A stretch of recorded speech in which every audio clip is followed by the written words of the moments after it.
Flexo by Team Flexing, Zille Testing,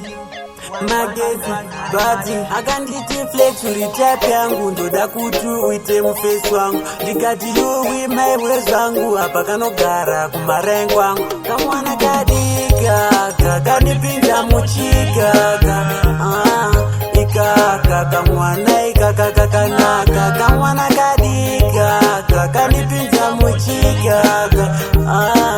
ikaka kamwana ikaka kakanaka kamwana kakachibura iwe ndomuda kutoka gairaura ndakutodaka kukatora ndinoratidza mai vangu ndomurora akanditi flex uri high unondigara mbrenu ngesoseji akandida pachena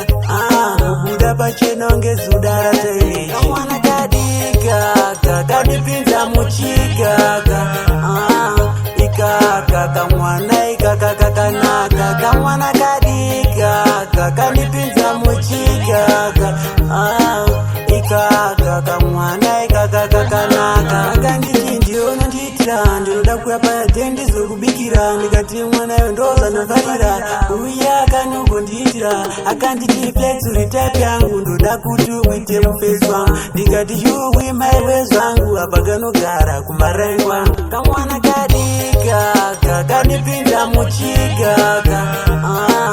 ikaka kamwana ikaka kakanaka kamwana kadika kakandipinza muchikaka